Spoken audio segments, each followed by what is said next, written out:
Okay, maybe not. They said they were coming out today. They were coming from the mainland. Anybody come out because they saw the ad on social media? Awesome. Okay. Oh, great. Okay, good. So at least I know it works. That's fantastic. Well, thank you very much for coming out tonight. We're so excited to be able to take a few moments to share with you what we've been up to.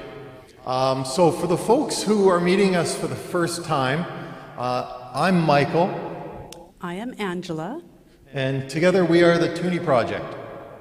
And what we decided to do is we decided to marry up our collective interests. We both like to ride motorcycles, and we both like to travel, and we both really like the idea of retiring. And so just over a year ago we retired, and we hit the road with the idea of traveling around the world on our motorcycles over, I say 10 years. He says 10 years, and I find that a little frightening, but we'll go with that for now. We're 10%. We're going until we're not going to have fun anymore. And hopefully that's not for a long time to come. So I thank you for being here tonight, and I invite you, if you would, to bow your heads with me as we offer a short word of prayer this evening. Lord, we're grateful that we can gather here tonight. We're grateful that we can share in all the blessings that you've given to us. And I ask that as we present this evening, that the blessings that you've given to us in our journey can be shared and inspire those who are here this evening. We pray in Jesus' name. Amen. Okay, so we decided to hit the road, and we left March of 2023. A week before we left, here we are, we're posing for a photo for a newspaper article. There was still snow on the ground. So that was a little bit... It was a little frightening, actually, because you never know. You're going through Washington State, what you're going to get for weather. And I had argued the date for months before. Do we have to leave this early, really? This early? Yes, we do. Okay. I wanted to leave earlier, but I was afraid that there might be snow on the ground. So thankfully, when we did leave on the 12th of March from this very location, there was no snow on the ground. And we were grateful for all the folks that showed up that morning to see us off as we hit the road. And Frank, we do have audio on our slides this evening.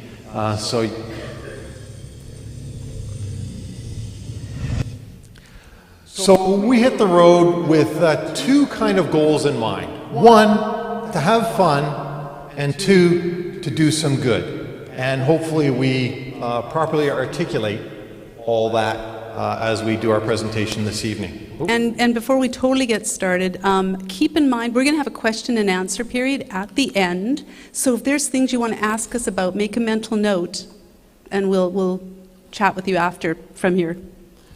Fantastic. So in the last year, briefly, we headed south, and we hit every country between here and Colombia over the last 14 months, and it was quite the trip. For those of you who are like us, like numbers, here's a few numbers you can chew on this evening. We've taken our bikes through 11 countries so far. It's been 427 days since we hit the road. Out of those 427 days, only 45% of those days were actually traveling. That is to say, we pull in sometimes and we stop and we take a break. So every Friday night we pull in and we stop for the weekend so we can go to church and enjoy a Sabbath rest.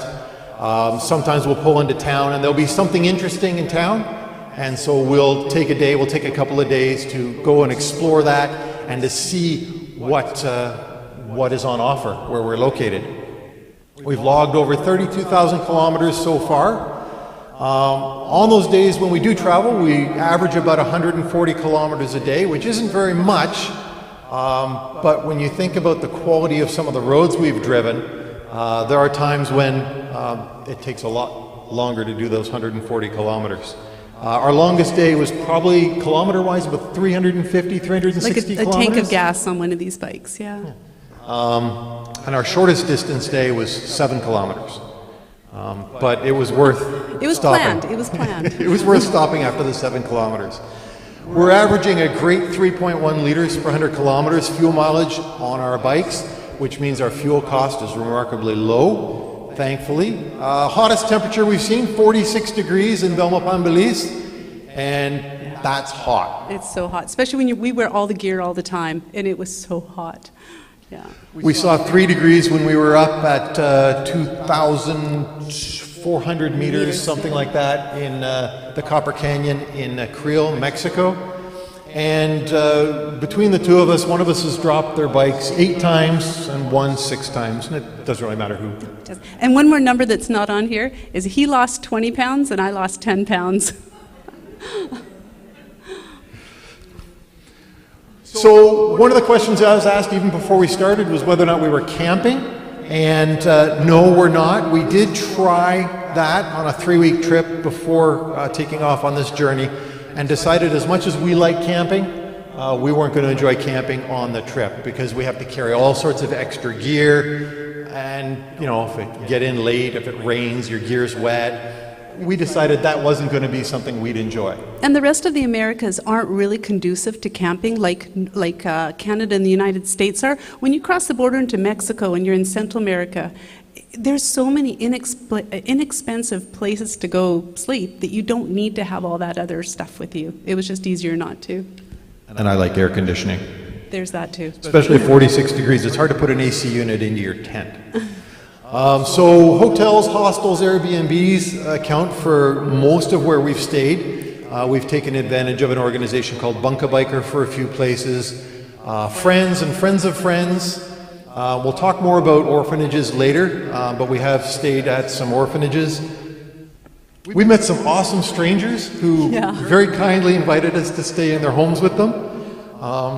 And so that's pretty much what we've done for accommodations. Weather's been quite favorable. It's only been wet for us 13% of the time. Wet in this case means we've either put our rain gear on or should have put our rain gear on. But if we were in the hotel and it rained overnight, or if we were staying in a place for a couple of days and it rained and we weren't riding, that didn't count as a wet day. We're just tracking it from the purposes of riding. And my panniers are supposed to be waterproof, but invariably I'll unwrap one and open it up, and how did the water get in there? So that's a wet day. But we've had a lot of hot days, a lot of warm days, and mostly dry days, which is awesome. Although as we continue farther south, it's going to get cold. We're going to get some cold as we go up into the Andes.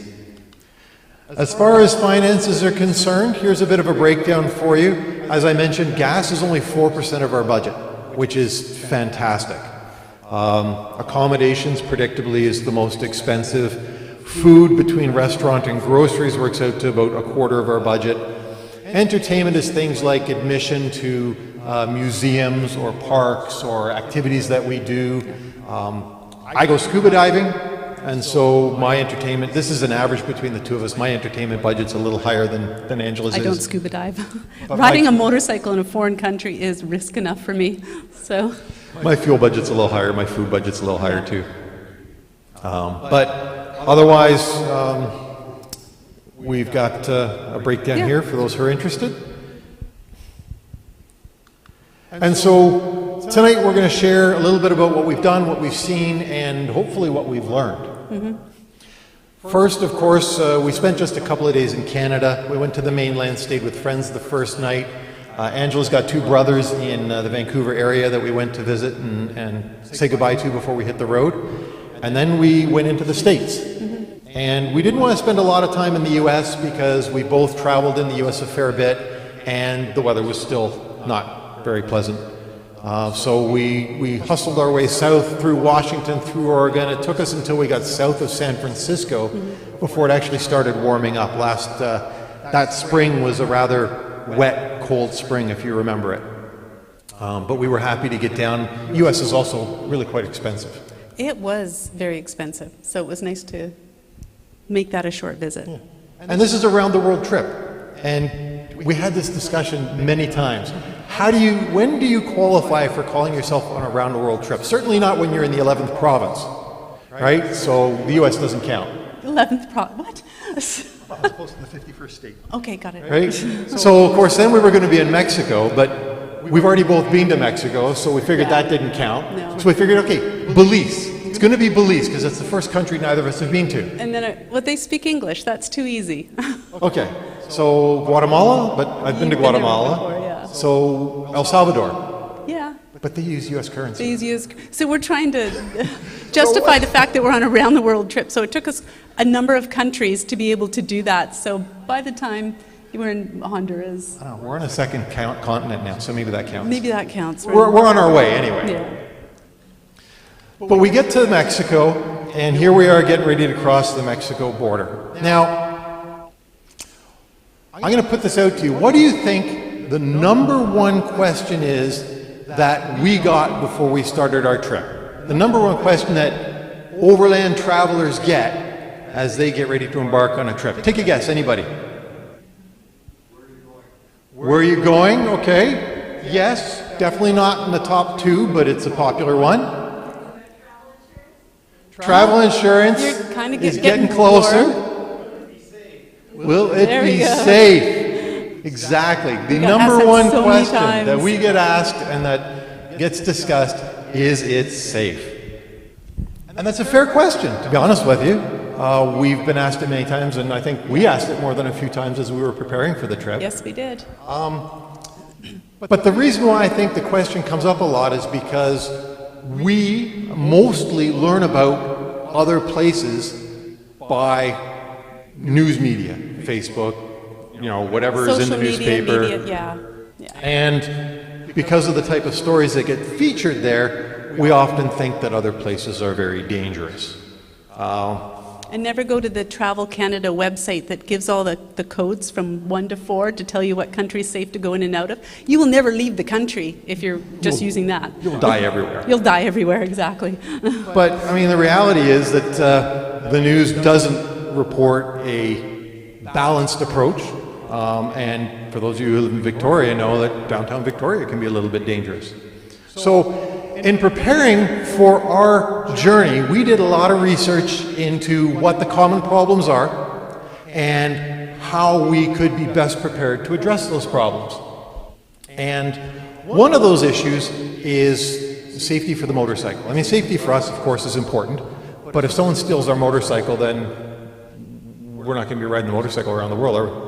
Nope. In fact, we met a guy, his name is John.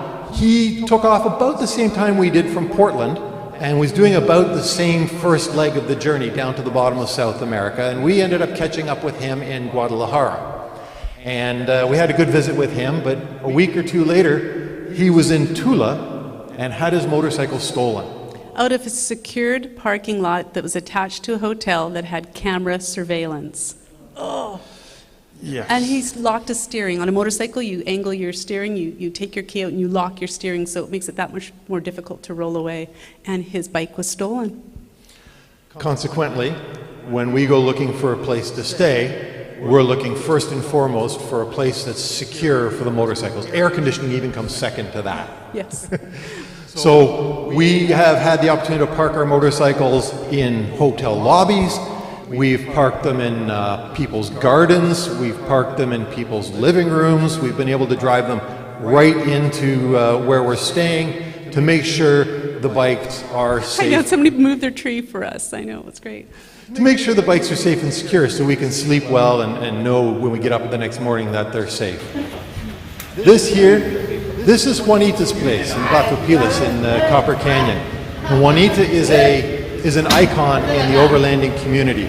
She invites motorcyclists to come and visit her place. She's got a wonderful little place, but in order to get to your room and get to where you can safely park your motorcycle, you have to literally ride your motorcycle through her house, past her kitchen and her living room and through her sitting room. And this is one of my first curb jumps. It was only 6 inches tall. I turned off the motor. I wanted to be respectful. I'm in her living room now. So I'm paddling along to get to... Yeah, this is the first time I did this.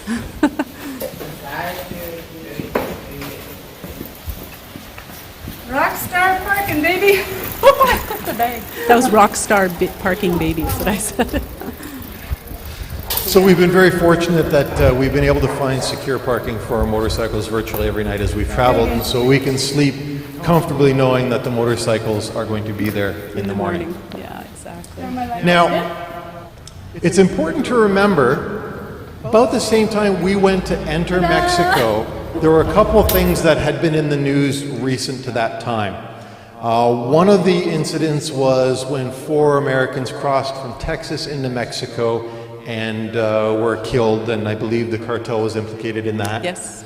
And about that same time, you may remember the Mexican authorities had arrested a high-ranking member of one of the cartels near Mazatlan. And the cartel wasn't very happy about that, and so they were trading shots with the authorities.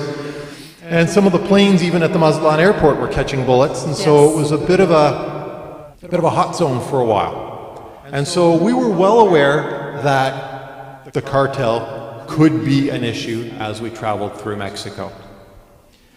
And we had to go through this town called Frontera Comalapa. Now, we had already ridden through this town coming north to south, and we were getting ready a couple days later to head back north through the same town.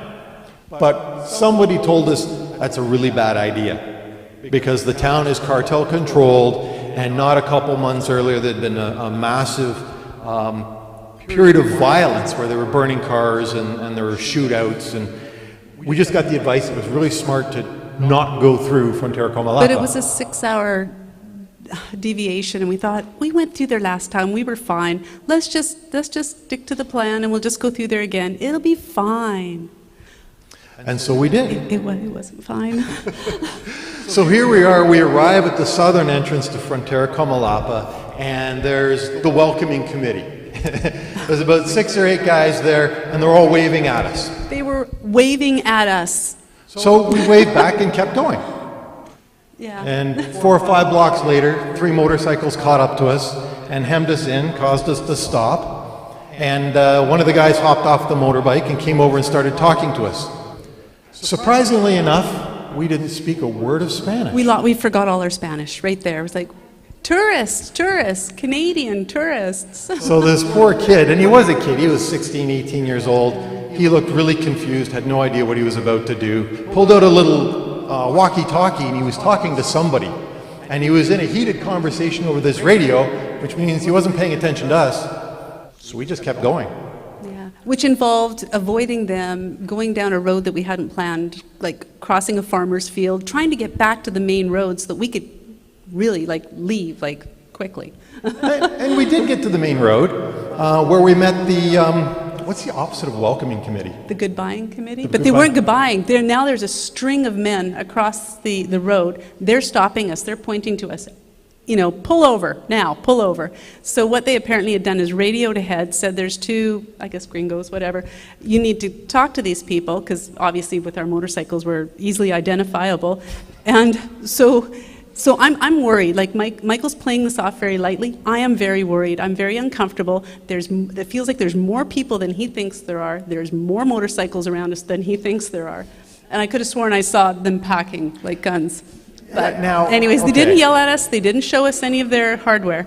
So they were polite. They were polite, and they didn't yell at us. They were professional, and they wanted to have a conversation with us. Professional cartel members. So, I mean, whether you agree with their profession or not. I know. So we pulled over. Now, we had prearranged kind of a what to do in case of scenario, and this was one of those in case of scenarios. And so we had decided that we were going to take the divide and conquer approach. So I stopped in one location, and Angela pulled ahead about 10 or 20 meters and stopped a little bit separate from me, forcing the group to split their resources.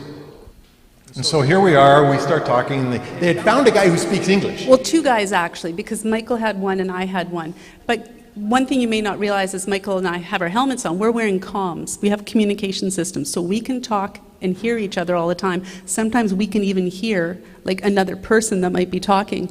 So I'm getting grilled for, I want your passport. Give me your passport. Let me see your passport. There's no way I'm pulling up my passport or a driver's license or anything with that kind of identification on it. So he can hear me doing that. And this is going on. This is like 5 minutes of back and forth. Yeah. So I hear the conversation she's having. Meanwhile, I'm trying to have the conversation with my guy. And I had this sudden idea. I said, Angela, give him one of our business cards.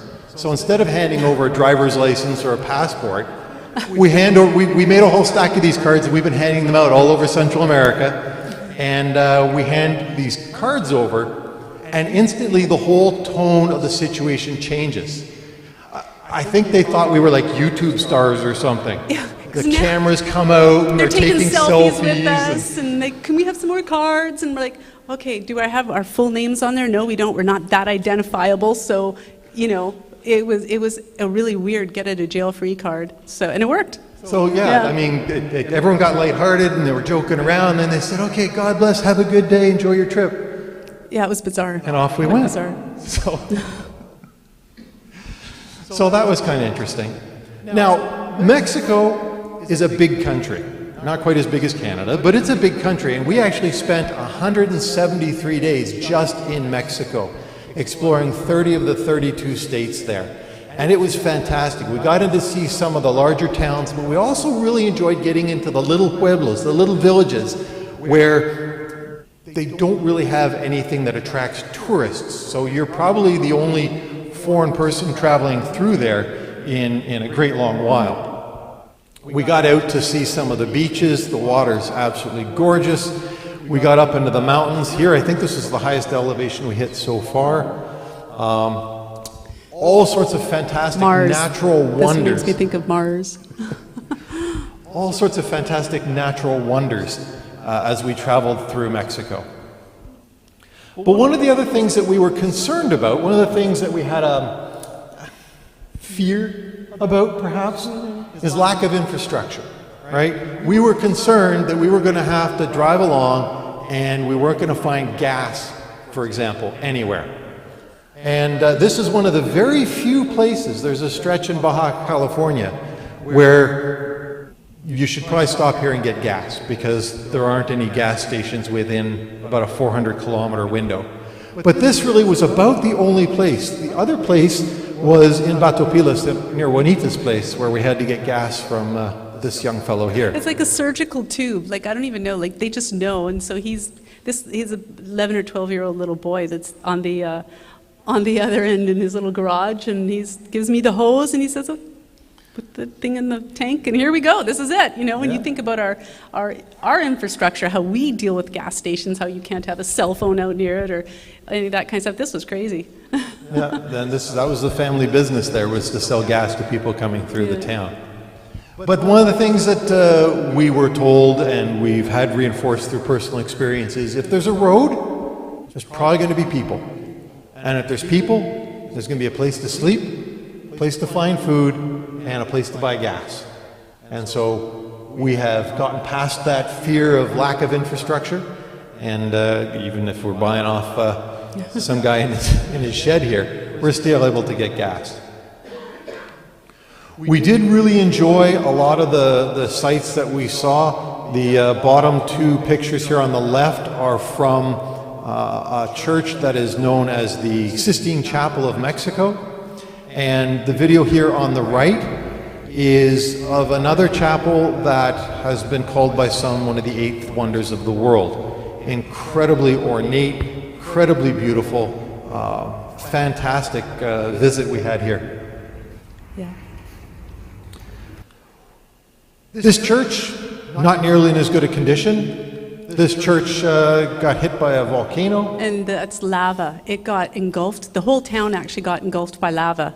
And this was a little bit part of the church that was still showing. So it was really neat to walk around places like that had been preserved in a very natural way. Obviously, all the townspeople had to run for their lives, but you can still crawl around some of this.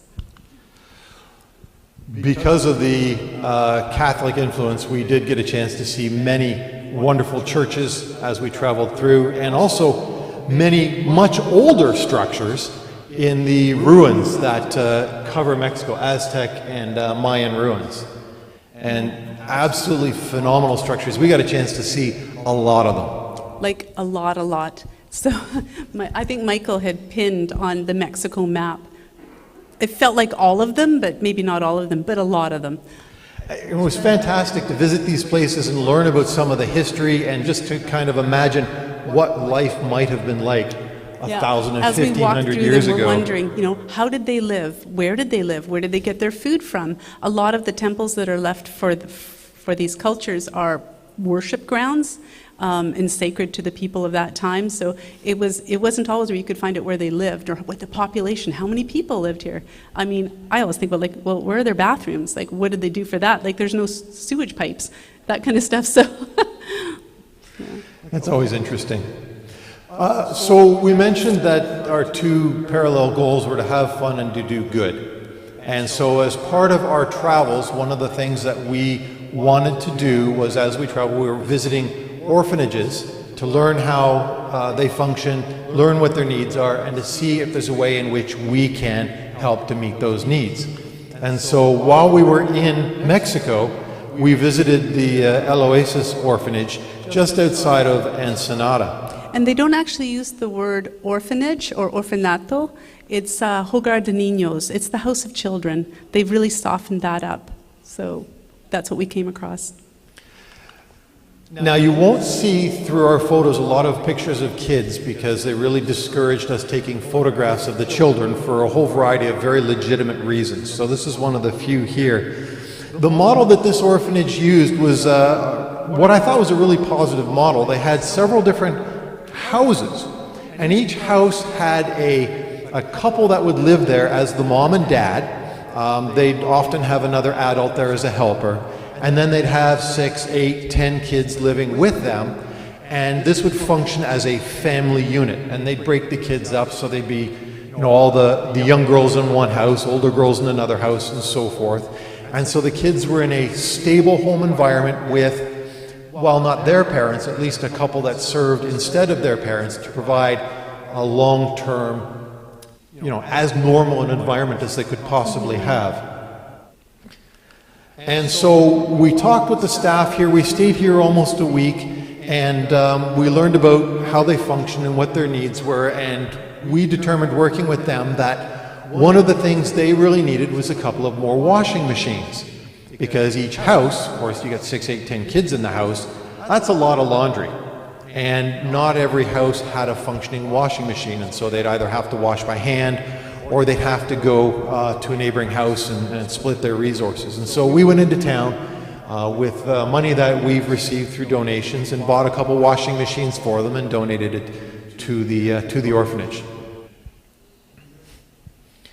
In addition to visiting orphanages, the other thing that we really wanted to do as we traveled was we wanted to visit, learn about, and see how we could support projects run by an NGO called ADRA, the Adventist Development and Relief Agency. And they kind of have two general mandates. One is to respond in the event of a disaster, and two, to provide long-term help and support. Those are two general umbrellas under which they operate. And so we had the opportunity to connect with one of the ADRA projects in Mexico. And it was located here in the town of Tapachula. Now, just for orientation, Frontera Comalapa just off the map to the north there. Don't go there. So if you've been following the news, especially a lot of American political rhetoric, you'll probably be aware of the flow of migrants from South and Central America up towards the border with the United States.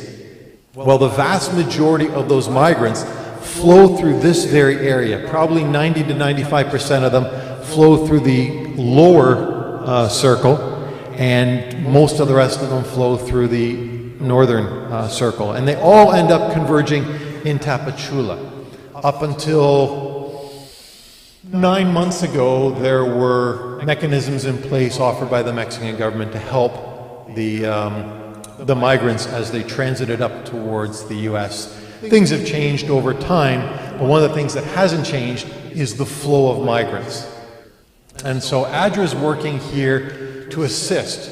Here's just one of the makeshift camps that's been set up for people as they're transiting through to have a place to rest. And here they've actually got potable water available and porta potties, and folks here can get onto a list to get a bus ticket to get out of Tapachula to work their way north. And you might think that's counterintuitive, but as far as Tapachula is concerned, the sooner the migrants move out of Tapachula, the better off Tapachula is.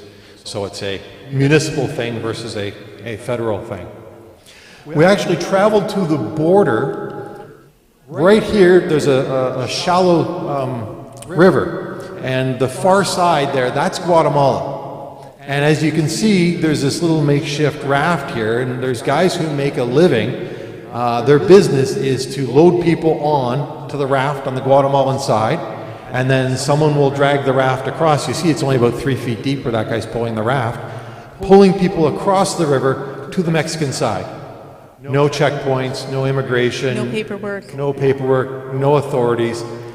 And this is a part of one of the camps that's set up literally on the shore of the river on the Mexican side. And for the most part, from what we understand, is you'll see tents, tons and tons of tents. It's not, they don't belong to the migrantes. They've been put there to help those people for a few days while they're in transit. So the amount of people that were just they're just waiting. They're just all there waiting. It was heavy. It was pretty sad. So ADRA's project is they set up a facility right here. This is actually where the refugee station is. So all these people are in line attempting to file a refugee claim to be able to get some sort of paperwork to stay where they are. And ADRA sets up here and teamed up with UNICEF and Cadena, which is a Jewish charity, to provide medical care to children and pregnant women. As you might imagine, folks who've been on the road for weeks and months even haven't had the opportunity or can't afford to seek out any type of medical care. And so here's one of the earliest opportunities that the children can get checked out. And anytime they might get, for example, some vitamins to help them if they're not thriving, if they've got significant medical concerns. Then ADRA works with the Mexican government to see if they can find them and get them adequate medical care. Unfortunately, it's only minimal medical care to get them through until they can carry on and make it to where they're going. So this was really quite hard to watch. It was. There was at one point when we were riding our bikes south on a highway, and we got stopped because there was a traffic accident, I guess, and we got to ride to the front of the line, so we had a clear view. But what we saw were dozens and dozens of people walking towards us, heading north. And as I looked at them, they were wearing flip-flops. They had just the smallest backpack on their back. Whatever they probably had left home with was long gone by now. It was either sold, stolen, we don't know. But they just had so little, and they had so far to go.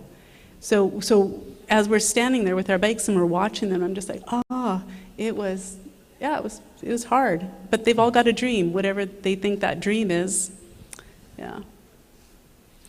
So we continued on and we finished our time here in Mexico, and then we went to visit Belize. And, Belize was hot. Oh my word, was Belize hot. That, I kid you not, is the amount of fluids the two of us drank in 24 hours.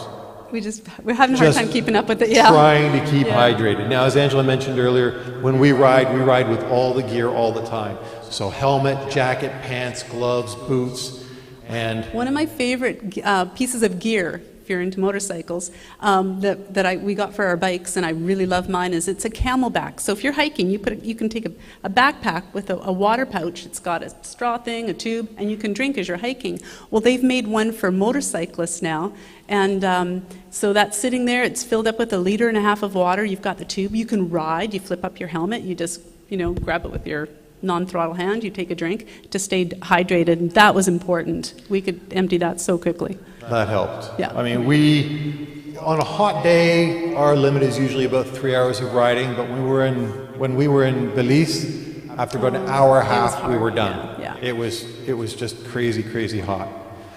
But one of the things I mentioned earlier is I've taken up scuba diving, and along the east coast of Belize is the second largest barrier reef in the world, and the scenery out on the water is just fantastic. It looks like from a travel magazine, with the water as clear as it is. As we continued south, we started seeing more and more evidence of a different spectrum of animals, if you will. Angela, I think you took this picture. I took this picture. I had left our little hostel to walk into town to get some food or something. And I had walked past this sign and didn't know what it said. But when I turned around and came back, I'm like, what do you mean don't feed the crocodiles? They're right here. Like, where are they? So then I realized I had walked along like a riverbank or a swampy bank thing, and they could have been there, and I would never even have known it. So on the way back, I was like in a slow jog, because I'm thinking, okay, can I outrun one of these guys or what? My little bag of groceries. So yeah, we started to see different wildlife. Now, Chris, you were saying that you had gone to Belize recently. Did you get to see the ATM cave? Okay. Next time you get to Belize, if you only ever do one thing in Belize, the Acton Tunichil Muknal ATM. The ATM cave is a fantastic cave to go and visit. National Geographic has named this the #1 most sacred cave in the world. I'm not sure how they came upon that criteria, but it was a fantastic cave to visit. This is the entrance to the cave. The very first thing you have to do is jump in a pool of water that's 6 or 8 feet deep and swim 20 or 30 yards Michael into spent the cave. days and days trying to talk me into doing this. I don't do scuba diving, that's his thing. I'm not a strong swimmer, I'm not a strong spelunker, but he was just like, oh, we need to do this, like this is the coolest thing. And so I was a little worried, because I'm like, oh my goodness, I have to swim, I'm going to be underground, like I might have to hike, I might have to swim some more. But he talked me into it, and it was one of the most fantastic experiences. And I came out of it going, oh, well, hang on. I did see this. I did come out. I can tell you what this is in a second. But I was kind of proud of myself going, okay, I did this, and this was pretty darn exciting. I got to see stuff that most people never get to see, including this, I think it was a female. She was a... there were ritual sacrifices that were being performed in this cave as part of their like 500 years ago practices. kind of thing from the 1600s, and it was well preserved because it was out of the sunlight, out of everything, like animals wouldn't have come near it, but yeah. Now, interesting, you didn't want to go into the cave initially. Why was that? I mean, you mentioned you're not a strong swimmer, but... I was scared. That's what it was. I was scared. I didn't know what I was going to see. I didn't know what it was going to feel like. Bats like to hang out in caves. I always think, like, I have long hair. What if it gets stuck in my hair? Are bat wings sticky? Do you guys know? They might be sticky. So it was things like that. I was like, yeah. It's interesting what fear does, isn't it? Well, it could have robbed me of an amazing experience. And I know we keep looking at this skeleton, but it was an amazing experience. Now that you've done it, though, would you do it again? Of course I would do it again, and I would drag other people with me. Come on, let's go do this. This is amazing. You're not going to get hurt. It's going to freak you out just a little bit, but you'll get past it. If you go, Maya Walk Tours ask for Juan Carlos. There we go. Juan Carlos is a very good and very large guide, which means if he can fit through, you can fit through. We had to go through some really tiny little places, and we had to like turn sideways and get through while treading water and that kind of stuff. It was pretty exciting. So here we are, we're driving down the road in Belize, and we just happened to pass another orphanage. We didn't know about this orphanage. We saw the King's Children's Home, and I thought, that's got to be an orphanage. We got to go check it out. Let's go check it out. And so we did.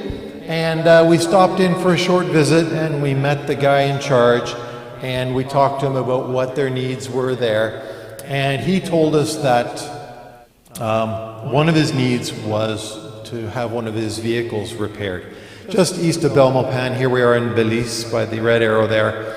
And so we went out, and with the money that has been donated to our project, we went out and bought him a new transmission. So, well, not new, a rebuilt transmission, so that he could put it in the one functioning vehicle that they use for everything to get the kids into town. Well, if they needed medical care, get groceries sometimes, yeah. It was their one functioning vehicle. And so, thanks to our donors, we were able to buy a transmission to help them out and to get that vehicle back on the road. We carried on into Guatemala. Now, by this point in time, it is 6-7 months into our trip. So, actually 7.5 maybe. Anyway, point is, our tires were wearing down. and we needed to get some new tires. And it sounds like an easy task, except when you realize that the motorcycles we're driving they don't have standard wheel sizes compared to the bikes that you would normally see in those areas. We've got a 21-inch front wheel, 18-inch rear wheel, and kind of a 1917 is the popular size. And so here we are struggling trying to find replacement tires. And I'm online, I'm on Facebook and in some chat groups trying to find where we can find some tires. And online I meet this lady named Sandra. And Sandra was very helpful. She connected us with a place in Guatemala City that had tires. And so we were grateful, we thanked her. And then she asked us a little bit about who we were and what we were doing. And she also is an avid motorcycle rider, so this is her thing, like, yeah. So here we are traveling by motorcycle on 2 motorcycles, which may not seem like a big deal to you, but we learned very quickly after entering Mexico that that is a huge thing. There are women who ride little motorcycles around town to do errands and whatnot, and they've got their kids on the back and groceries and a pig and, you know, a propane tank or whatever. But for a woman to be riding her own motorcycle and a long distance, just kept blowing people's minds. They always thought every time we pulled up into a hotel, and if they didn't, Michael would go to inquire for a room, and they would see he's on a motorbike, and he'd say, well, we need to park. They would always assume one bike, that I was the passenger. So, dos motos, por favor. Here we are in Belize, and we happened to time our arrival in Belize for a national motorcycle rally. So all the motorcycle groups came together for a day. They were doing a picnic and a party and a barbecue and just kind of a meet and greet session. And we were there. And when the folks there learned that Angela was riding her own motorcycle, they said, oh yeah, there's a lady here in Belize that does that too. That's the whole country they're talking about. And you got a chance to meet her, didn't you? Yeah, I met her. So they went and found her and made sure that we were introduced to each other. She was riding a Harley, different bike, but we had a great chat, and she, you know, said that I inspired her or whatever. So it was neat. It was neat to hear that, yeah. And so when Sandra learned that Angela was riding her own motorcycle, she insisted. She said, you have to come and stay at my house. Yeah. And you can bring Michael too. Yeah. Yeah. So we got a chance to meet Sandra, which was fantastic, and she had a wonderful home. She was a great host. We got ourselves some new tires, which was fantastic, and we were able to carry on. And as part of our hunting, Sandra introduced us to this guy here, Cisco. Cisco lives on the shores of Lake Atitlan, and you wouldn't know it to talk to him, but he's retired after a very successful career in the textile industry, and he's just now a very relaxed individual. He's also a motorcycle icon for those parts. I think he used to race. He was always with the group of riders, so he's well known. In Guatemala, everybody knows Cisco. Yeah. And so Cisco learned we were going to be in the area, and he said, oh, please, you have to come stay with us. So we went and we stayed at his beautiful lakefront home at Lake Atitlan and just relaxed for a few days. Yeah. And one of the things you can't tell from this picture, but right behind him, there is a mountain. And back in some year, 40s, 50s? 30s? 30s? Anyway, 1930s? Decades ago, Antoine de Saint-Exupéry crashed his airplane after taking off from Guatemala City. And while he was recuperating from his injuries, he saw this mountain. And the shape of this mountain inspired him when he wrote the book, The Little Prince. Have you guys ever heard of The Little Prince? It's a French book, yeah? And so the shape of the elephant inside the boa constrictor is the same shape of this mountain at Lake Atitlan. Him, yeah. By this point in time, we had taken a bit of a break from ruins, and so Angela tolerated going to visit Tikal. He ruined me for ruins. I saw so many ruins, but we had a gap, so now I was ready again. Tikal was a fantastic visit, and any Star Wars fans in the room might recognize this picture here, featured in one of the Star Wars movies. Yeah, they filmed in this area, apparently. Old school buses from the U.S. don't die, they just get shipped farther and farther south, they get revamped, they get renovated, they get an incredible paint job. They're fancy. They're really fancy. When you look at Fantastic the, works of art. yeah. And they're used for public transportation, and they're called... Guess what they're called? Chicken buses. Have you guys heard of chicken buses before? And the story is that as people were they wouldn't take the chickens on the bus, they would throw them in crates on the tops. So the chickens would be sitting on top outside. But when you saw them going down, you would see the crates of chickens on the top. Chicken buses. Oh, yeah. And there was a gazillion of them, and people really took pride in how they looked. They didn't take so much pride in their exhaust systems, however. If you look, you'll see the So massive cloud of polluted. black soot coming at the back end. Yeah. Where the person's walking, you can see where the person's walking there. That is soot. That is how bad it is. Dollars to donuts, we're not going to We're not going to die from being hit by a truck or hitting a cow. We're going to die from lung cancer. Soot in the The lungs. pollution from the vehicles that we've seen is just absolutely incredible. But we did find another orphanage in Guatemala, and this orphanage actually had special significance to me. Back 30 years ago, I had a roommate named Daniel, and Daniel actually grew up in this orphanage. He had been adopted by an American family, taken to the U.S., raised there, educated there, but he grew up in this orphanage located in the northeast part of Guatemala here. Pop-tune, yeah. And this is actually the house he grew up in. The orphanage here uses the same model of having homes and a family structure. This is the room that he lived in, actually. And same kind of deal where they've got the kitchen, and they look to instill a family environment for the kids, which was really fantastic. One of the things this place does, so they've got a school here, so there's a nice big sheltered area for sports and activities in the center with classrooms down either side, is this orphanage actually runs out into the community every day and brings up to 30 children in every single day to give them an education. Now these are kids that sometimes show up and they don't have a sweater on a cold day, sometimes they don't even have shoes. They're poor kids in the community. And these guys go out and they bring the kids in every day to give them potential for success and opportunity that they wouldn't have otherwise as they're growing up. But they had a challenge, and their challenge was the minibus that they used had a lot of mileage on it. It's kind of broken. And so it needed an engine rebuild. Thankfully, because of our donors, we were able to contribute cash to be able to get this engine rebuilt, and they've got their little minibus back on the road now, and they're bringing kids in every day to help forward their education. So that is fantastic. We finished after not nearly enough time in Guatemala. Could totally have gone back to Guatemala and spent more time. It's a great place. You guys have an Great awesome country, man. We were there for 5 weeks. Now, granted, a week we spent in shelter because of the hurricane that caused rain to fall on us every single day. But we could have spent 5 more weeks in Guatemala. So we look forward to going back.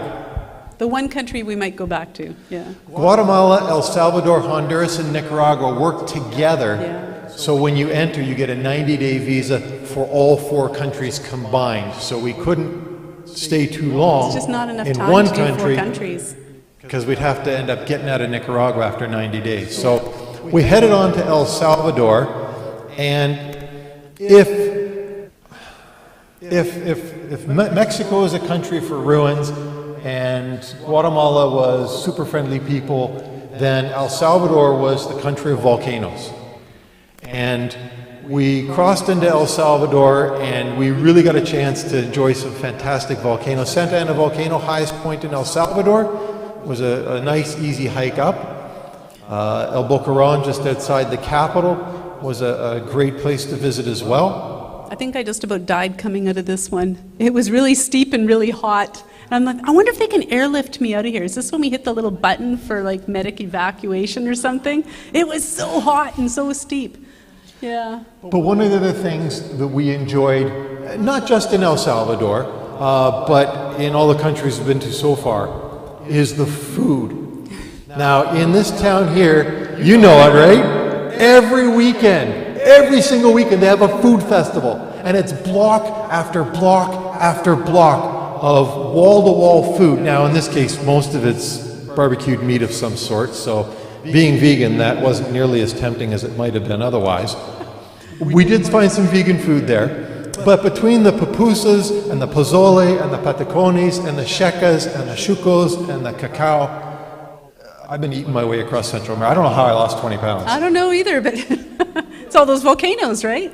Man alive. Food is fantastic, but even better than the food, tell me about this lady here. The people. So as we walk up and down the markets, this was a very small market actually. She was selling some clothes. I think they're secondhand clothes off to the side. She was taking a break. She was pulling out her lunch. And so me being curious, I started to sidle over going, what's that? And she looks at me and she was telling me what it was. And I was like, oh, muy bien. Where did you get that? Yeah, donde? It looked good. It was time for and lunch. So what she does is she gives me her lunch. I'm like, no. She goes, oh, yeah, you're gonna take it now. So she gives me this little, what was it? I don't even know what it was. This little. It was like a tamale. Tamale, yeah, this little tamale. And then the lady across the way sees her doing that. So then that other lady gives Michael her lunch. And then they get their sons to go get benches. Then they find napkins somewhere. And all of a sudden, Michael and I are having lunch hosted by these ladies. And it was just so cool. And so random and just so lovely. Yeah. We went to church in this town. The town is Apaneca. And after church, the guy in the green shirt comes over to us and engages us in conversation and asks us what we're planning to do. And, well, we didn't have much of a plan. So he says, you have to come to my house, he says. Come to my house, meet my family. And so we are invited over to his house. We get to meet Mom. We get to meet the kids. And his brothers. Brothers and there's there. So many people there. And they were having their after church lunch, I guess. And they incorporated us into it. And they were so friendly. And then it was like, well, what are you going to do for the afternoon? And, well, we don't know. Come with us. We're going to go on a walk around this lake. I'm like, and they put us in their cars. And off we went. So we're like, they're kind of strangers, right? But it was so fun. And it's experiences like this that really help to inform us. We've talked constantly about what are we going to do when we come home 10 years from now, and what is life going to look like, and give or take. That's math. What is our life going to look like? And experiences like this really inform us in how we want to be able to be generous. We want to pay it forward, so look out for people and just be the kind of people that we've been meeting. It has been incredible. It's one thing for a friend to look out for you, but complete strangers to say, hey, come to my house, have a meal. Hey, come to my house, I want to share with you. It's just fantastic. Well, okay, for those of you who know Michael loves to cook. So on this adventure, we've done no cooking. We don't have a kitchen, we don't have a camp stove. So he was quite interested in how to make a pupusa. And I love the word pupusa. But anyways, and so he was looking kind of like through the opening part into her kitchen, and he's looking and he's asking her questions. So finally she says, just come in with me, you make your own pupusas. And so she showed him how to, the process and how to do it. And even things like that happened to us a couple times. The ugliest pupusa in El Salvador. It wasn't pretty, but it probably tasted good. It was awesome. Yeah. It was awesome. And people had pointed us to, he said, you want pupusa, you got to go to Vicky's. Vicky makes the best pupusas. Yeah. And so, But this is a restaurant. This is what you see in a restaurant. It's a little home kitchen. It's not all like, BC health standards or anything like that. It's got a little stove. I see them washing their hands, so that's happening. But it's very home style. So we finished after too little time in El Salvador and carried on to Honduras. And as you might imagine, of course, going from country to country, you need to be crossing all these borders. And borders can be, if you let them, they can be a little daunting. But once you get into the rhythm, you realize it's not that hard. Crossing the borders, turns out to be a bit of a time-consuming process. You're looking at 2 to 3 hours, but it's a fairly straightforward process. And with us, because we have to bring our vehicles in with us, so every time we leave a country, we have to exit that country, we have to export our vehicles back out. To get into a country, we have to kind of import them. They're temporary import permits. There's documentation. They look at our license plates. You guys probably haven't seen our license plates on anything, but we have vanity plates, and if you know what a vanity plate is, basically you apply for what you want it to say. Both of ours say Canada. And that messed up a few customs agents because they would come out to our bikes, try to match the paperwork up to the bike. Which paperwork with which bike, they couldn't figure it out because we had substituted. We can't have the same exact plate. We substituted the number 4 for A's in the word Canada, but if you stand back, you don't notice. So that cost us some time, actually. It's kind of amusing to watch. But it was them fun. go, you have the same license plates? And the same motorcycle. Our VINs are just a few digits apart. Yeah. So that's always entertaining. But we've learned that even crossing the border is not that difficult. But when you, of course, you get to the border, you move into a new country. And one of the things that changes when you go to a new country is you have to operate in a new currency. And so oftentimes, even right at the border, you need cash to pay for stuff. Fortunately, there's guys like this. Check out what's in his hand. This guy's a money changer. How thick? Did you see how thick that was? That was US dollars. And he stands at the border, and you give him one currency and you buy the other currency, and sometimes there's a couple guys and they're competing, but that's what you got to do. And you know, here we're actually in town, and there's guys on the corner sometimes looking to exchange cash. So that ended up turning out to be a lot easier than trying to figure out how am I going to have 22 different currencies. We were a little concerned about how to operate in all the countries in all the different currencies, and it ended up being a very easy thing. So now, Honduras was an interesting country in that the roads in Honduras were absolutely the worst roads we've seen, and the worst drivers. El Salvador was pretty good. We were warned we had to behave ourselves in El Salvador. And so we did. But you get to Honduras, and it is the Wild West. And you're like, you're riding down the road, downhill, with a blind corner coming up with a double yellow line, and there's a guy on your left trying to pass you, while the guy on his left trying to pass him. With a corner coming, and it was, but they did it. Oh my word.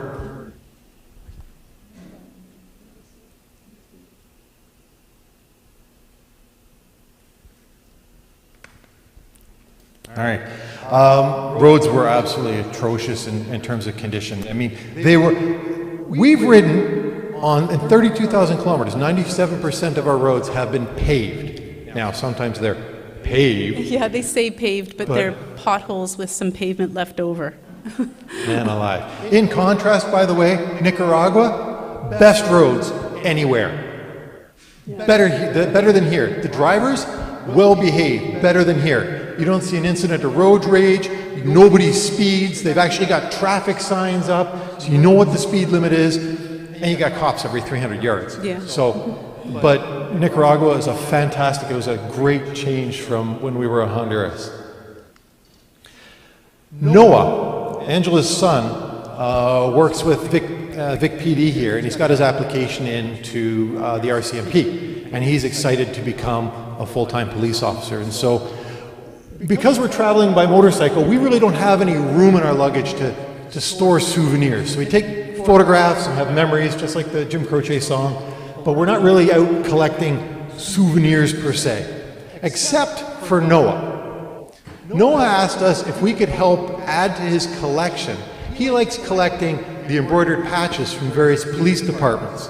And so every country we go into... We visited the police in every country that which is a weird thing. Who does that? I mean, that is so odd. So here we are. It's the day before we leave Honduras, and we're riding our bikes down the street, and we come across a police station, and it's shift change. So there's a whole bunch of cops outside, and a bunch of them are motorcycle cops, and they're all standing around kind of getting themselves organized. And we go up... see us pull up on our bikes and all our gear.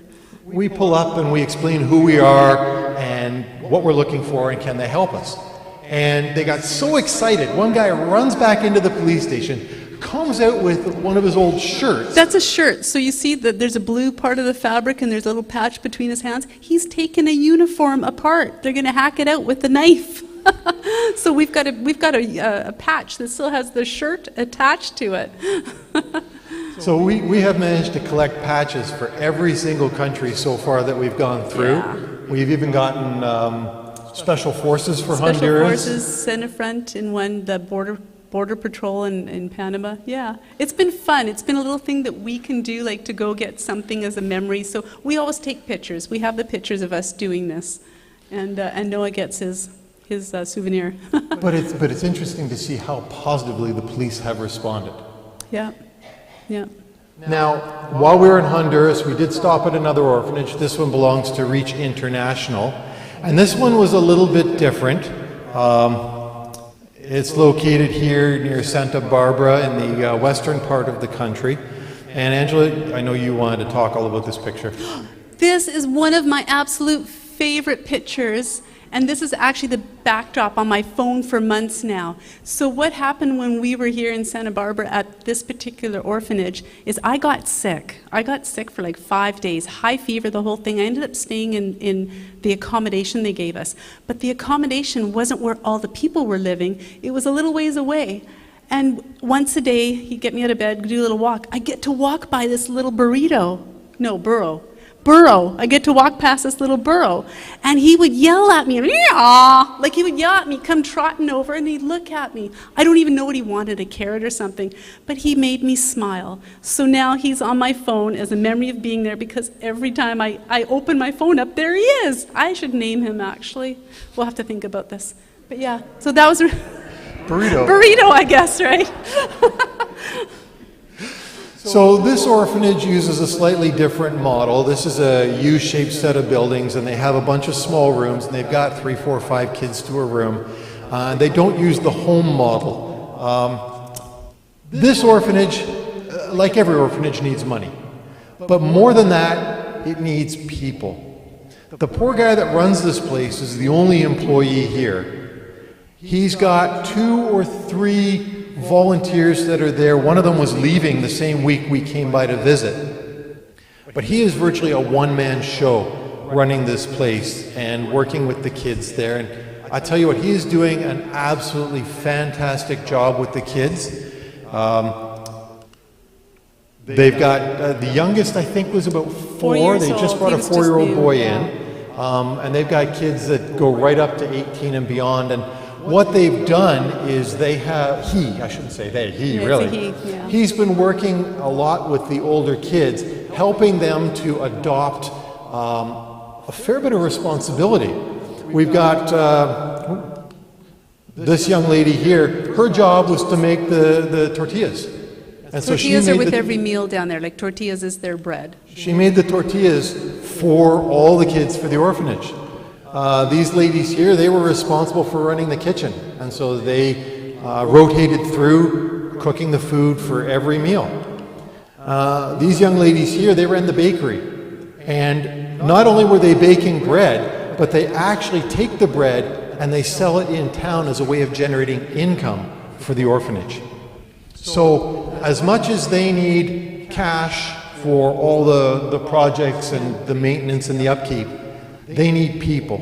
So if there's anyone here today who has a burden on their heart and can spare even as little as 6 months, this place could really use some help. But the kids there were fantastic. They were great kids. They were happy. They were easy. Like they came and they talked to us, and yeah. I mean, at the end of it, I wasn't around much in the beginning, but yeah, for me. They came and talked to me. Yeah. Kept asking about you. There we go. So then we move on and we get into Nicaragua. And we were in Nicaragua for a fair bit of time because this was over the Christmas holidays, and we wanted to make sure we were in a place. We had a stable place to stay for a few days. We weren't sure if everything was going to shut down, how Christmas was celebrated in this culture, whether we could find food or how much things were going to be closed up. We did get to the town of Granada, and we found the old Salt Spring Fire Department truck. Apparently, it had Couldn't been... believe it. I could not believe it when I saw it. I was like, Salt Spring? That's our Salt Spring, like right here. And it looked like an old truck, so they was hadn't really old. repainted it, I guess, but Yeah. that was pretty neat. We had a conversation with the guys there. And the reason that we kept passing the fire truck is it was parked next to a very interesting market. Yes, so Christmas time in Nicaragua, and probably in a few other places, but especially in Nicaragua, is a time to celebrate with fireworks. And these aren't Canadian fireworks. These are just These crazy are like fireworks. massive bottle rockets that we've got here that fly up in the air and actually detonate twice up in the sky. And so I figured, I'm in Nicaragua, I might as well live the Nicaraguan Let's experience. celebrate So I went out Christmas and bought Eve. myself some nuclear-sized bottle rockets, and that was pretty cool. That was pretty fun. But so there was a huge fireworks market, and that's where the fire truck was parked for days. I want to tell you about this guy here. This guy's name is Juan, and we were in a restaurant with Wes and Tina, who, funny enough, are from Penticton. They're from Penticton. And they were heading north on their motorcycles while we were heading south. And we connected with them, and we were having lunch here in this restaurant when Juan walks in. And Wes and Tina had previously met Juan and told him that they would be willing to buy a bracelet off of him. This is his business. He goes and he makes these bracelets and he sells them to tourists. And so Juan saw them and he came over and they started trying to work a deal, buying some bracelets. And Angela got in on the fray too, because we're not doing souvenirs, but Angela's been collecting these little friendship type bracelets. Yeah, so that was my thing. One thing that I had seen that looked kind of neat for motorcycle riders that are adventure riders and go around the world is the Nepalese flag line, like all the little colorful flags that you see. I thought, that is so cool, but Nepal is such a long way off.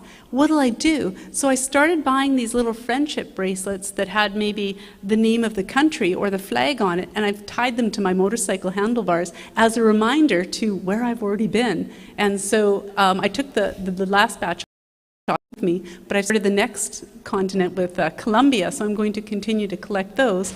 So when we met Juan, I got him to make one that actually said Nicaragua. So Now, the thing about Juan is deaf. yeah. Deaf from birth. And so a billion years ago I knew a little bit of sign language, so I dug a little bit out and I was able to have a very, very basic conversation with him. And the thing that amazed me was, here is Juan living in Nicaragua, making bracelets, selling them to tourists as a young deaf man. And I'm sure I could imagine a more challenging life, but I'm certain that his life was not easy. And the thing that amazed me was how happy he was. We stayed in Grenada for a good week, and so we'd be walking down the street and we'd see him on the sidewalk there making his bracelets, and as he saw us coming up, he would leap to his feet and he'd raise his arms and he'd run over to us and he'd shake our hands or give us a hug, and he had a mile-wide smile on his face. And I was just blown away. And Juan helps to reinforce the idea that it's your attitude and not your circumstance that matters. He's one of the guys I've met on this trip that has really been an inspiration to me. It's just fantastic. If you ever get to Grenada, look for Juan. We were fortunate. Christmas week, Kaylin came down to visit, one of our kids, and she spent a week with us here in Nicaragua. I was so happy to see her because she was a touch of home. I was pretty sure I wouldn't get so homesick that I would want to leave and just run home, but having her come and meet us brought some home to me, so I was very thankful for that.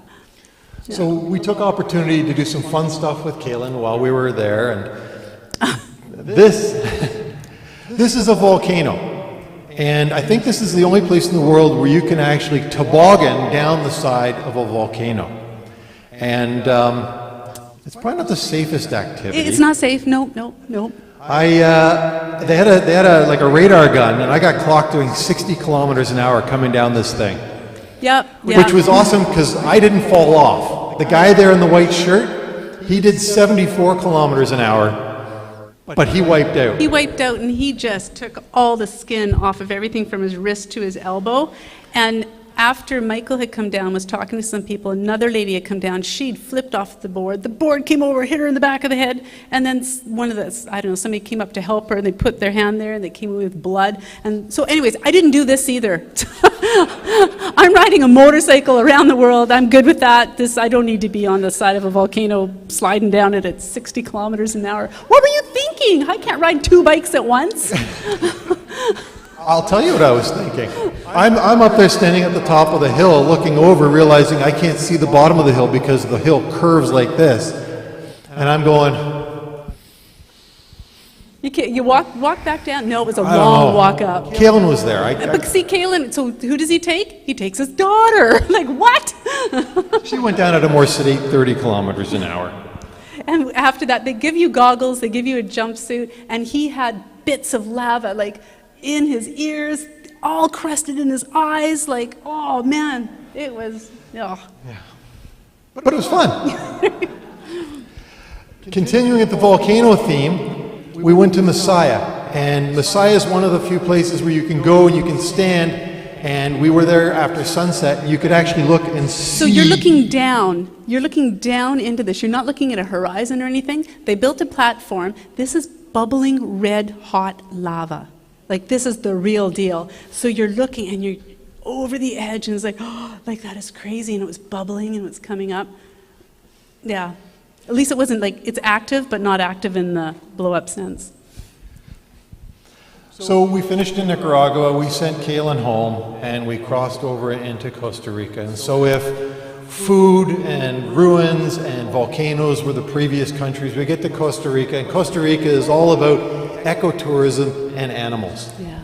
And I was so excited to see my daughter come down and visit. She brought Adam with her, and one of the things that Gloria wanted to do was gallop a horse along a beach, and she talked me into it. So I thought, well, I can ride something, so we did that, and that was another touch of home. So now it's, when was it, end of January, beginning of February, so now, you know, I've got another touch of home, got another daughter down with us, and there we are on horses. He didn't do that one. What's wrong with you?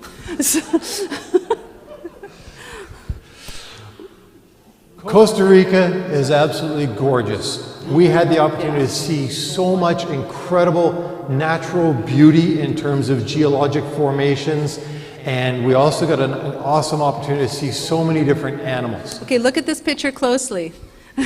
We're on a boat. Do you know what you're seeing there? Can you kind of picture what you're seeing there? That is an 18-foot-long alligator. I think it's crocodile. It's a crocodile. It's a part dinosaur, I think. This guy reaches over and he grabs the end of it so it won't swim away. I'm backing up, going, okay, I'm not sure about this. But it was bizarre to see. And we actually went to another place where it's called the Crocodile Bridge. You walk out onto, you look over, and there's just dozens of crocodiles down there. But I mean, you know, you've seen their jaws, what they're like when you see them on TV or something. It's the real deal. Yeah. I think we need a bigger boat. We need a bigger boat. Yeah. We got a chance to see howler monkeys, we got a chance to see spider monkeys, we got to see sloths, and they are as slow and lazy as they are in Zootopia. Yep. But awesome creatures. They actually have a mold that grows on them that makes them smell so bad that there are very few predators that will go after them. Here's a fun fact for you. Iguanas, scarlet macaws, all kinds of creatures. It was absolutely fantastic. I never knew an iguana could be that blue. I always thought they were gray and they would just kind of fade into the sand, but they were this beautiful blue. Yeah, you can kind of see that, yeah. It's such a rich tapestry of creation we were able to enjoy. Yeah. Not so pretty. This is a coati. I was out scuba diving, and as the boat was coming in, we saw this creature out well offshore, struggling for its life. It's not an aquatic creature.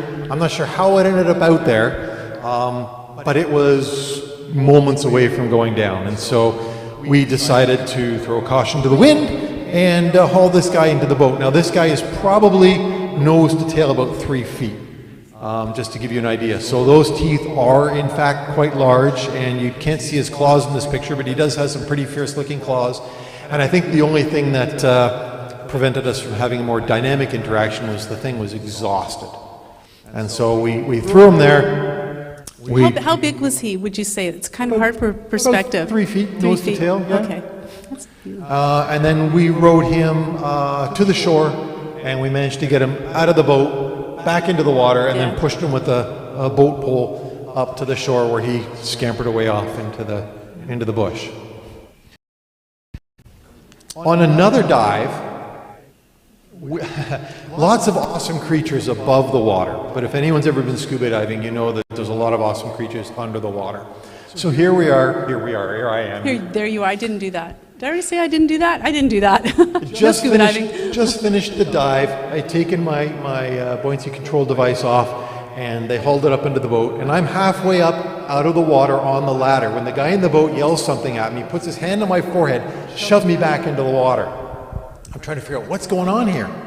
Well, I stick my head underwater, and I happen to catch a giant manta swimming underneath the boat, just doing its thing. Now, full disclosure, this isn't a picture of the giant manta I saw, because I didn't have a camera with me, but that's exactly what it looks like. It's ginormous, it is magnificent, it is just frightening.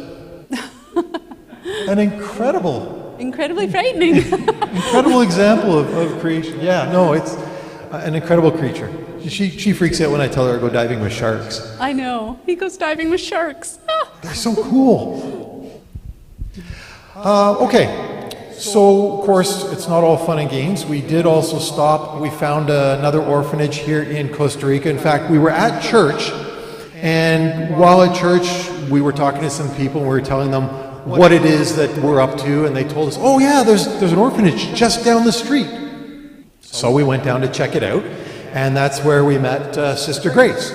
And Sister Grace told us about the history of the orphanage and her time working there, and she's dedicated her life of service as a nun to working with orphans. And in this orphanage of 28 kids, they do it dorm style here as well, they have 6 or 7 kids under a year old. Yeah, they were little ones, and I was just floored to see that many babies out of a group. And just imagine what it was like for you who have had children, looking after that one child, and then maybe having another child, you know, if they're close together. They had 6, along with all of the other ones. It was overwhelming. So we talked to Sister Grace, and we went to learn about what kind of needs they had. And their big need was they needed to have the roof of the facility replaced because it was leaking. That was a little out of our budget. They wanted to get that done before the rainy season started. We couldn't quite stretch that, but we figured if we could help to offset some of their daily operational costs, then the money they saved could then go towards their capital improvements. And so we got Sister Grace to find us a van, and we drove to Walmart. And yes, there's Walmart in Costa Rica. And we just started filling up baskets. And we started filling up the carts here with diapers and with wipes and with toilet paper. Lots of baby stuff, and then we still had more in the budget. We said, what else do you need? So then she was getting rice and flour and oil and beans, like the basics. Yeah, that was really cool to ring that through. It was great. I mean, just put yourself in Sister Grace's shoes for a moment, right? And 1 minute you're sitting there doing paperwork, the next minute these 2 gringos show up and say, hey, we want to give you money. So she was extremely grateful, and I'd like to think that we were able to bless them that day.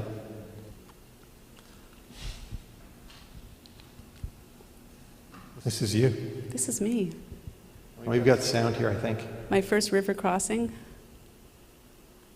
Oh, this one's, yeah. See, I almost lost it a couple times. Michael's running out of the way. He's trying to visit me. Some of my lanes splitting. This is frightening. Okay, so a little bit of a perspective from a woman who is now living off of her motorcycle.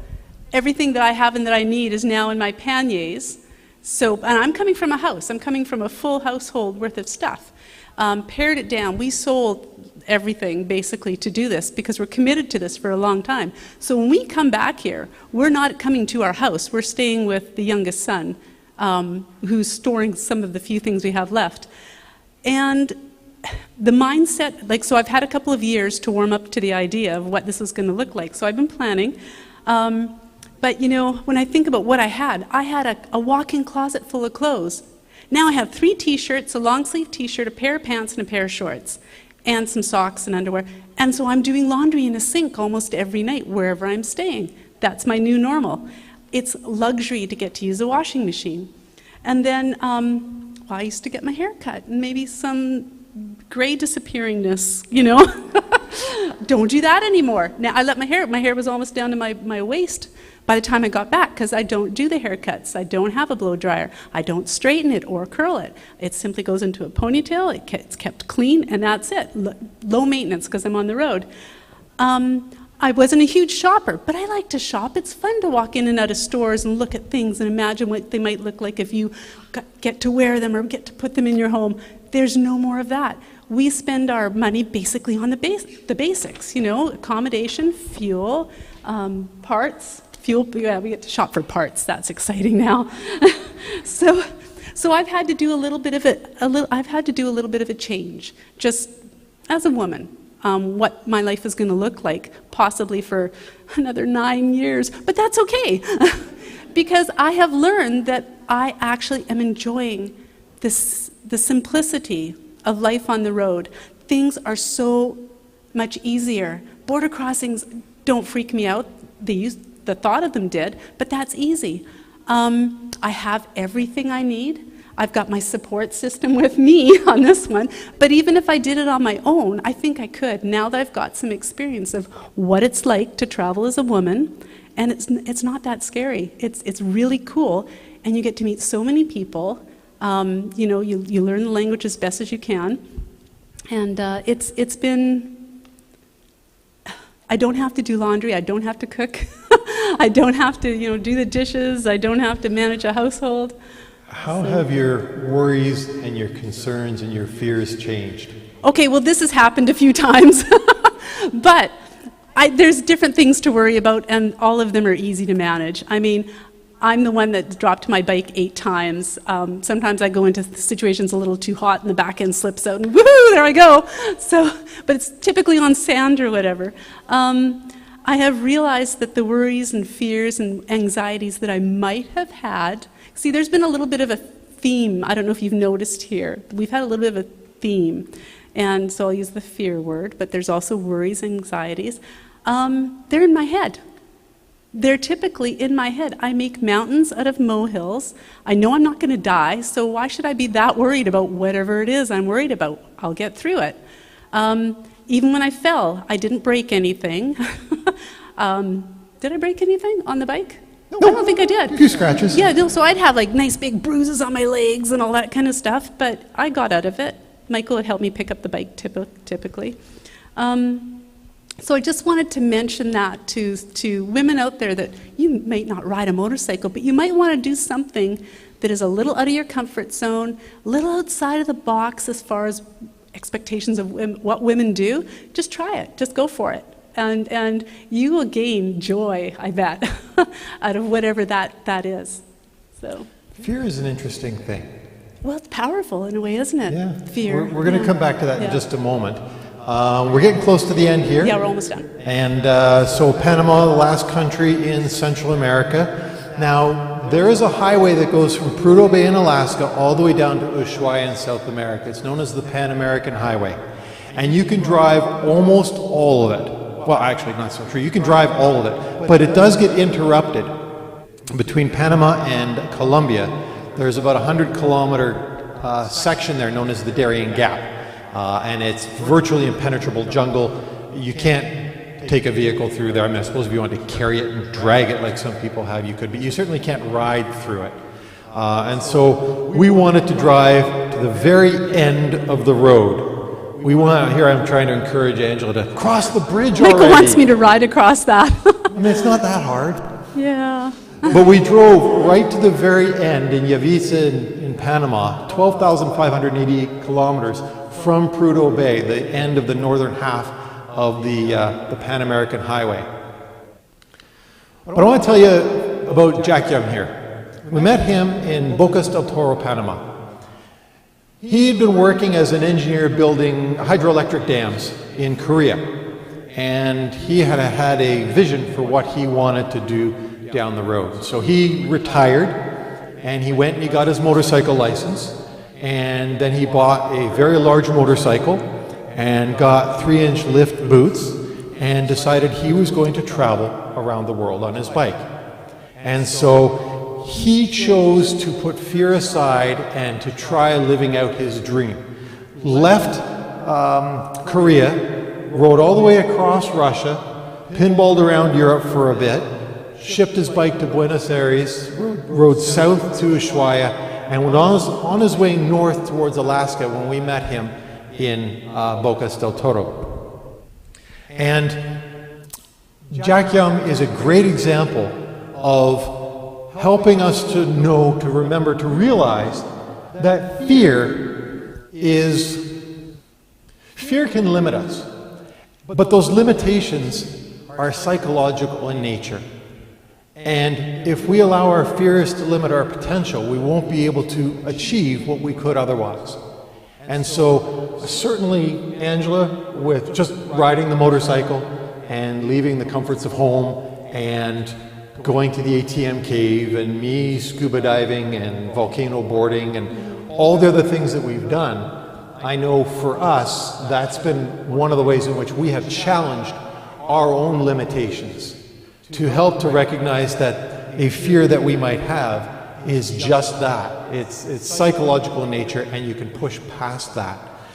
And so I would encourage you to challenge your fears, as Jack Young has, as Angela has, as I have, and see how far you can push past your fears. So what does the future hold in store for us? We're here for another 10 days or so. We're going to fly back to Bogota, where our motorcycles are stored. Bogota's in Colombia. Colombia. And this is the vague general route that we're planning. We're going to head north, duck into Venezuela briefly before looping around, coming back down through Ecuador. For those of you who know the Fry family, we're hoping we can meet the Frys in Ecuador. Carry on south. And we don't know how long it's going to take, because as you look at the map of South America, and we're starting at the top, see all those little kind of like little circles? They're blue and some of them are yellow. So this is a screenshot of Michael's map on his phone, I think. And those are all the points of interest that he has tagged over the last 10 years. He's done this all over the world. That's why he says 10 years. How long is it going to take us to stop at all of those places? I don't know. And he's got lines going out to Galapagos. He's got Easter Island on there, the Antarctica. So, yeah, it might be a while. Yeah, the plan is to get to Ushuaia for Christmas, whether that's Christmas of 2024 this year, next year, we don't know. 2025, we don't know, but we'll work our way back up the east side, and then once we finish up in the northeast there, we're looking to ship the bikes across the Atlantic. If I get my way, it'll be Africa next. Europe is what I'm gunning for. So some negotiations that need to happen, because Africa seems to be a bit of a scary place. Yeah. So... we did just talk about fear, so maybe we have to talk ourselves. I have to talk myself into it, right? I don't know. So that's our basic plan. As we mentioned at the beginning, we're called the Toonie Project, and the reason why we're called the Toonie Project is we have, before we left, invited all our friends and family and those who believe in what we're doing to consider donating as little as $2 a month towards our project. Now, none of that goes to us. All that goes into a pot, and that money that we receive is what we've used to buy the washing machines and the transmissions and the diapers and all the other money we've spent supporting orphanages.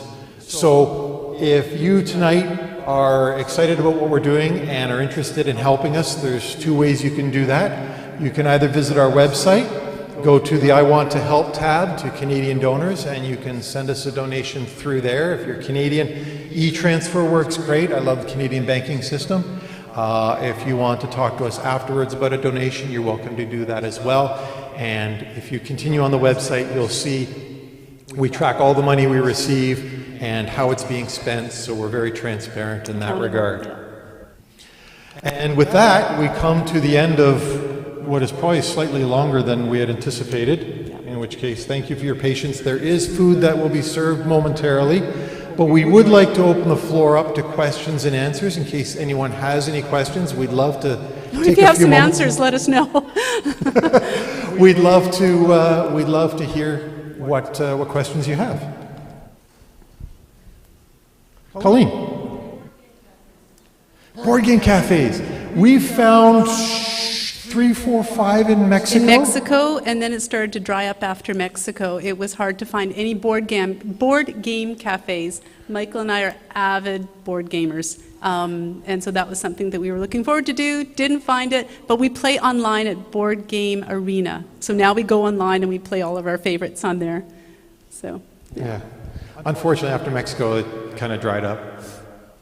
yeah. Any other questions, Bob? How do you deal with banking cash? I mean, it can't be safe to carry around, I don't know, $50,000. You don't need that much because where we go, it's not that expensive. Yeah, my pockets aren't quite that big, but yes, it is a fair question. Fortunately, we have found that in every place we've been so far, we've been able to use our debit cards to pull cash out, and we'll usually take out about a week's worth of cash or so and travel with that.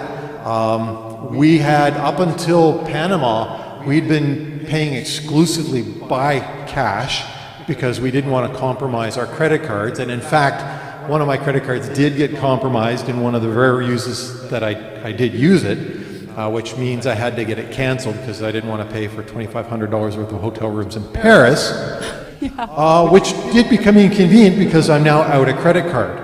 I am traveling with several credit cards, so that's a backup for us. And if anyone travels, we use the Wise card. Wise is a fantastic card to use if you travel. We don't get any money for promoting them, but we really like it because you can have accounts in 20 or 30 different currencies. So when we're in Mexico, we had a Mexican pesos account, so we just transfer money into that account, and then we just pull it out of the bank machine straight in Mexican pesos. And they actually, when you transfer it into your card, they charge you the wholesale exchange rate. So we were saving 2 to 3% on every transaction by doing that. It's a Visa debit card. You preload it. You Yes, move you money preload onto it. And the other good thing about that is if it gets compromised or it gets stolen, there's only whatever money that's on there. And So- we both agreed to travel with X amount of US dollars on, like some on us, some in our packs, some hidden away for emergencies, because everywhere that we've gone so far, you know, the US dollar's king. So if you have that, we could probably buy our way out of a situation. Yeah. Some places allow us to take more money out of the bank than others. So there was one country, was it Honduras? We could only take like 100 or 150 out at a time. So that was a little bit frustrating because then you'd have to make multiple transactions and hit the bank machine a couple of times in the week. But no actual issues. When we get to Venezuela, when we get to Argentina, those are two places that we expect to have some more problems than we've had so far, but we're aware of those and we'll prepare accordingly. Anybody else? Chris?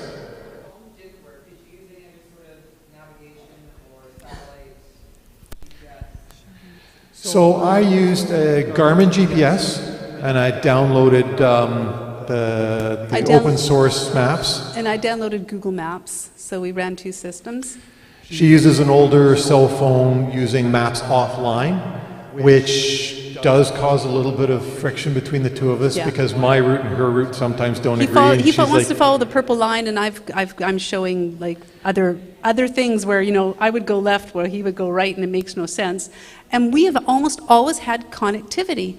Wherever we go, there is a cell tower. They may not have running water, they may not have electricity, well, they have to have electricity, but they have cell towers. So our cell phones have worked almost everywhere. And so that's been pretty awesome. As far as cell phone plans go, we have a plan through AT&T. It's the Latin America plan, which basically works in all of the Americas except French Guiana. And so we've got unlimited data, phone unlimited number. calls, Yeah. and we can roam without roaming fees. We struggled with two-factor authentication for those of you who are doing any kind of banking, anything online. Two-factor authentication's come out in the last couple of years. How do you deal with that if every couple of months or a month you're changing your SIM card because you're going into a new country? We didn't get our heads wrapped around it, so we just kept the same number with AT&T. Yeah, so for now anyways. getting SIM cards in every country is certainly the cheaper option, but we decided to go simple rather than cheap. And so yes, when we head to Europe, when we head to Africa, we'll have to face that challenge when we get there. But for right now, for the next 18 months or so, that's one problem we won't have to deal with, thankfully. Yeah. Luke? Rough budget. Budget for accommodation, man. Did you say food and accommodation? Or how about, it might be easier for us to answer, like, what does it cost per day for life on the road? Only because, unless you can answer the... Yeah, you know, we've stayed in places as cheap as, have we beaten $20? Yeah. We got lower than 20 bucks? 18. I would never stay there again. It was horrible. I didn't even know if I closed my eyes. The $24 place in Los Mochis was pretty sketchy. Yeah, actually that's what I'm thinking of. But in fairness, in 427 days, I think I've seen 6 cockroaches in all of our hotel rooms. Everything's so clean, so we're picking decent places, but they're modest. So we will stay in a hostel, but instead of doing a group dorm, we'll still get our own room with a bathroom.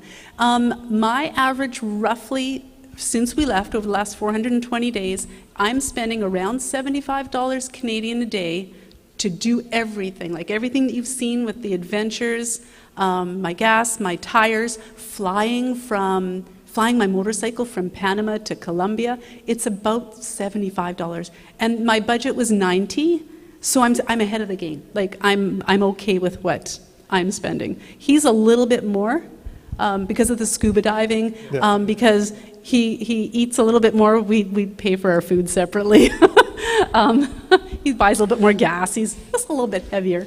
But yeah, so for us, it's been very reasonable. If you chose to camp, I don't even know where you would camp in some of these places. For some of you who have ridden down there or have driven down there, spent time down there, there's not campgrounds available like we have here in Canada and the United States. It's just easier to go stay in a hostel or a little motel. And it depends on your level of comfort. If you want to sleep in a hostel, in a bed, in a dorm with no air conditioning... Oh, $10 Canadian a night. It's super cheap. Yeah. You know, I need air conditioning. Maybe I'm too soft, I don't know. But I'll happily pay for the air conditioning. And as for food, if you're staying in hostels and you don't mind buying some groceries, you can cook your own food in the hostels.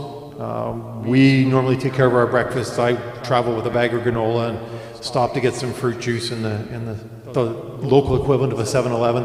And that's my breakfast with some fruit. So that keeps that pretty cheap. And then anywhere from $5 to $30, depending on what you want to spend when you go out to a restaurant.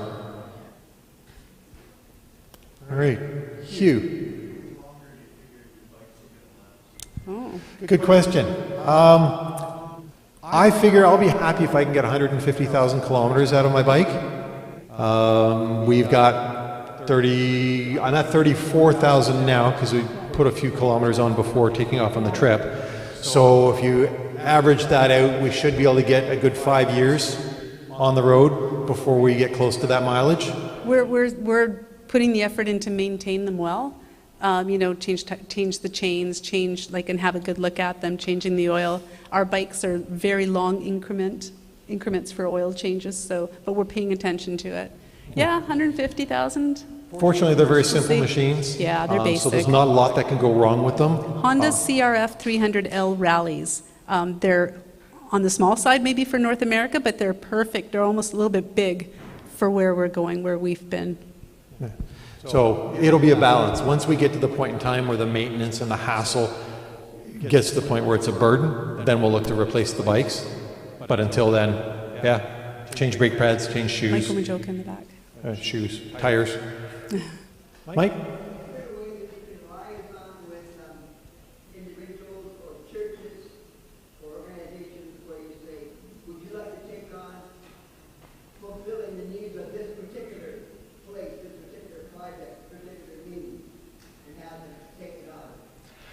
Yes, certainly we could. We wouldn't, No. only because, I mean, maybe it sounds lazy. I retired for a reason. Yeah, we don't want a job on the road. I don't want another full-time job, which is why there's very little on our YouTube channel, because it's a lot of work. We're happy to do what we're doing now, and anything beyond that then takes some of the pleasure out of what we're doing. I mean, we aren't doing it for pleasure, but we're enjoying the experience that we're having right now. And if we wanted to start up some foundation and organization, spend a lot of time communicating with people and trying to solicit partnerships, that takes away from what we're doing otherwise. So yes, we could. No, we won't. Anybody else?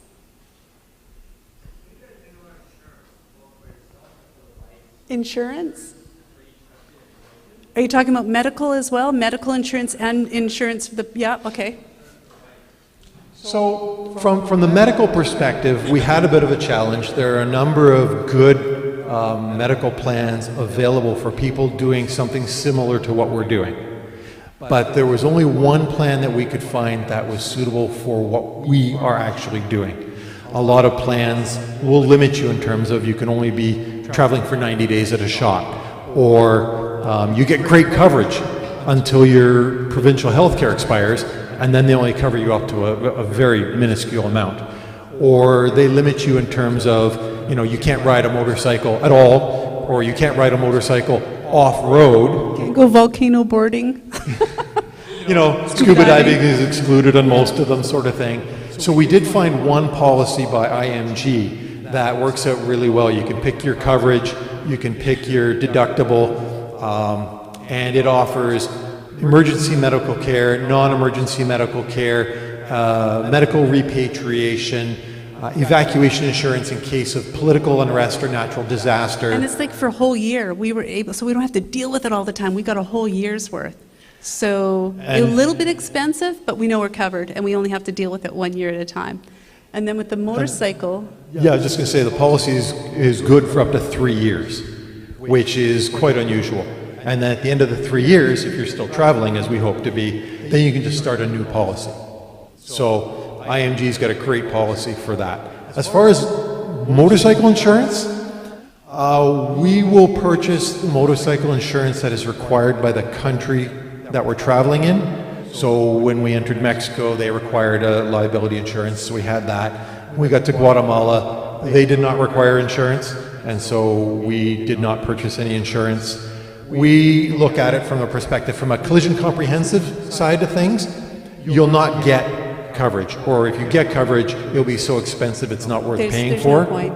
And that's part of the reason why we travel with such a modest motorcycle. If something happens to it and we have to walk away from it, we know we can recover and figure ourselves out again.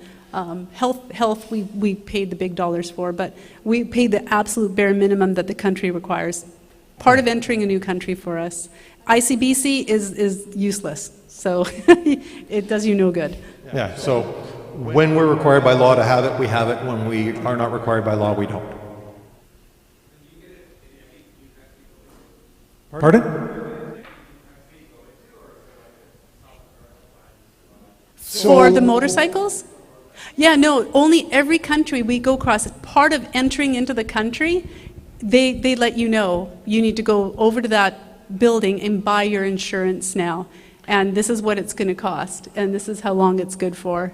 And then when you go to the next country, you do it again. There are countries, I think it was Honduras, that don't require you to buy insurance. And you'll find that out as you go by talking to other people or reading up on their rules. Now, for part of South America, I think there is an agreement where several countries have come together. You can get what's called Mercosur insurance. Haven't looked into it yet because it doesn't apply in Colombia. So I'll be looking into that to see whether we can just get one policy that will cover us for multiple countries. But otherwise, yeah, we just pick it up at the border. So Colombia, we had to do it online. But otherwise, yeah, right at the border you can do it. Okay. Any other questions? If not, that's okay. We'll stop at this point in time because there's food on the back table that some folks have already found. Yeah, get in it. And we invite you to go and enjoy the refreshments that are set out. Angela and I are available to chat with you one-on-one if you want to come and talk to us. Otherwise, thank you very much for coming out. I hope you enjoyed the presentation. I hope you learned a little bit. And I hope you found Grandpa's slideshow to be interesting. Yeah. Thank you.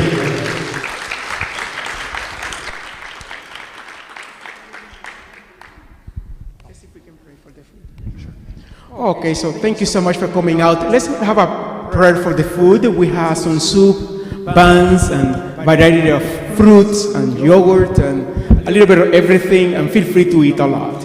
It's okay to eat a lot tonight. Okay. With that being said, we would just like to have if you allow us, we are believer of God, and we like to just